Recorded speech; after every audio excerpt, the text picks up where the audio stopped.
Hi, I'm Dave and this is Dave Does Fitness. Today we're talking about a shoe that is trying to do something a lot of brands strive for but rarely nail perfectly. And that's to be great on the road and still take care of business when your run inevitably veers off onto gravel, dirt paths, or light trails. This is the Mount to Coast H1, their new road to trail hybrid. And honestly, I think they've pulled it off better than most.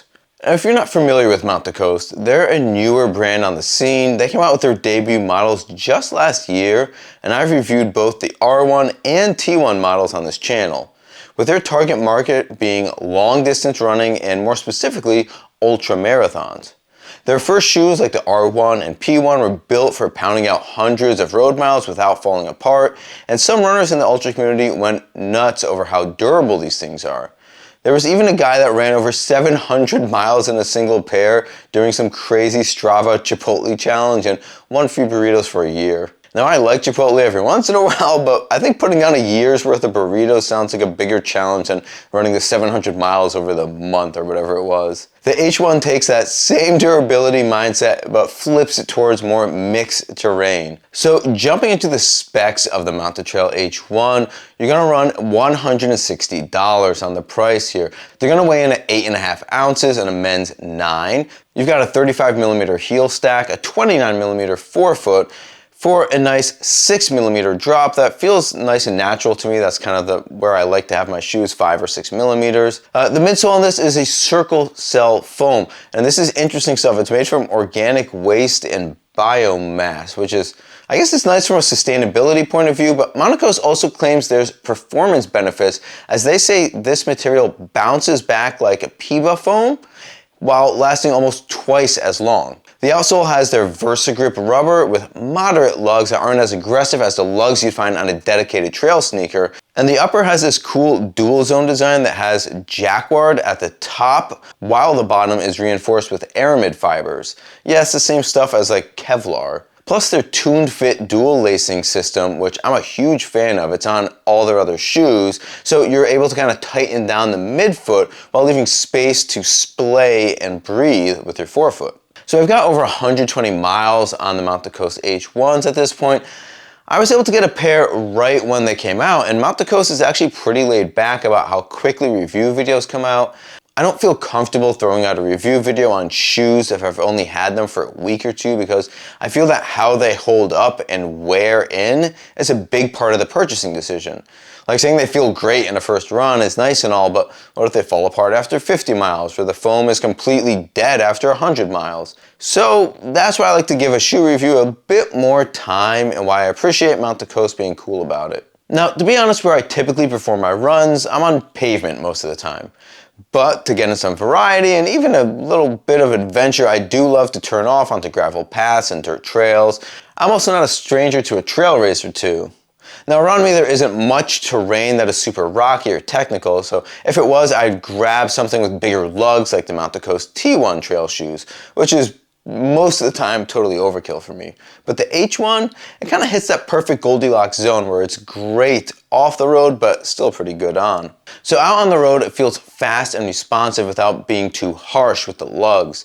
That circle cell foam they have really has some good pop to it. It's not like explosive like a plated shoe would be, but it's definitely more energetic than just an average daily trainer. Transitions are seamless as well. There's no weird rocker forcing your foot, just kind of balanced and efficient, whether I'm cruising with just some easy miles or picking up the pace for some more tempo type speeds. Then, when I hit gravel or dirt, the lugs bite in just enough to give confidence without that clacky, cleat-like feel you get from deeper trail shoes on easier terrain. The traction is overall pretty solid. No slipping on loose stuff or wet grass, and the shock absorption is good as well. I've done a few longer runs pushing 15 to 18 miles in these for no reason other than to test things out. I've found some mixed surfaces to cruise on, and my legs felt way fresher than they would have if I would have hit uneven terrain in my just standard road shoes. Now, fit-wise, the H1s run true to size for me. Having space in the forefoot is important to me, and the toe box is roomy enough that my feet don't feel crowded, and the dual lacing lets me lock down the midfoot so there's no sliding around at all. The upper is breathable but sturdy, and I never got any hot spots or blisters. The durability so far seems pretty solid, like all my other pairs of Mount to Coast. I've got over 300 miles on my R1s and they're feeling just fine. These H1s have around 120 miles on them at the time I'm recording this. Lots of road miles, some grass, dirt, and gravel as well, and the outsole looks in great shape. The foam still feels springy and hasn't gotten packed down at all. So if these hold up like the road shoes do, I should hopefully be able to get up to 500 or even 600 miles out of these. Now, I've talked in a past video about building a sneaker rotation, kind of starting with a daily trainer and just building from there, getting race shoes or trail shoes or what have you. Well, the H1 kind of gives you this great benefit of being able to handle most trail running, but also being able to perform on the pavement as well. It kind of negates the need for a dedicated trail shoe unless you're just living on the trails and that's really all you do and hitting some really challenging terrain. So you've probably noticed some of these action shots look really smooth and for once don't involve me holding a GoPro on a selfie stick. That's because I finally was able to get something I've been eyeballing for months. I've got a self-flying tracking drone. This thing is completely awesome and it's actually surprisingly small too. Can you believe this tracking drone fits in my pocket? This is the HoverAir X1 Pro Max. This drone can follow you up to 26 miles an hour, which may just be fast enough to handle my interval workouts, and apparently it can burst up to 37 miles an hour as well, although I've never pushed the speed that hard, but it does mean it goes fast enough to capture some cycling or skiing footage if that's what you're into. The X1 Pro Max can capture steady footage from a bunch of different angles. It features a bunch of different auto flight modes, lets you easily add route, speed, and distance data when you export and want to share the footage that you've captured. The package that I got from HoverAir comes with a beacon, which has an OLED display for real-time footage monitoring, and co-pilot control lets you take over at any time to adjust your direction or angle. So even though you can control the drone with your phone, you can also snap together the controller like this and not worry about being phone dependent. So as you can maybe guess by now, I've got zero experience piloting drones, and to be honest, I was pretty nervous getting this thing in the air for the first time. But for one thing, the X1 Pro Max has these super durable cages around the propellers. They call the material HEM for hyper elastic material, and they even give you some to try and break, which, well, I didn't, but you can feel comfortable knowing it can take a bump or two. But the real reason it's good for even beginners is that there are so many auto modes and the focus of the drone is to just follow you as you move. It's like your own flying action camera. I just palm launch it, pick follow or orbit or whatever, and it just nails the shot. That's how I got this smooth tracking while hammering intervals. I can do a cool vertical liftoff shot. I can get hover shots floating alongside me on the road, or even a full 360 spin that looks pretty pro level. The battery life is solid and rated for 15 minutes of flight per charge, and you can get an extra battery for it as well with the dual chargers. You can get them both charged up. When you're done, it folds up pretty small and it weighs really next to nothing. Since this thing shoots in up to 8K, it means the footage stays sharp even if you want to crop in and kind of get the shot you want out of that. I do try to film in 4K, a slightly lower resolution, so I can get up to 120 FPS and really see some nice slow-mo action so I can look absolutely epic. So if you're a content creator and want to ditch the selfie stick, or you just want to shoot some epic movie clips without begging a friend to film you, this thing is an absolute game changer.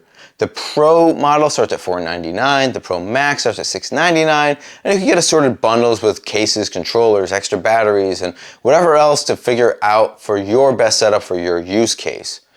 I know they're currently doing some great holiday deals, so be sure to check out if their prices are currently better than what I just mentioned as a list price.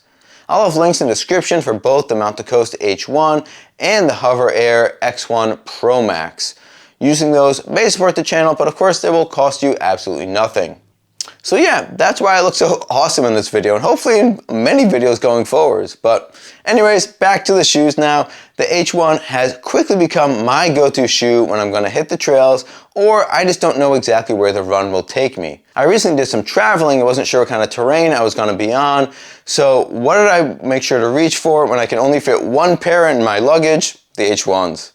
The H1 is versatile, durable, fun to run in, and that sustainable foam actually performs really well. Mount to Coast is onto something here, and this is a solid addition to their lineup. So what do you think? Have you tried the Mount to Coast H1 yet? Or, well, any Mount to Coast shoes for that matter?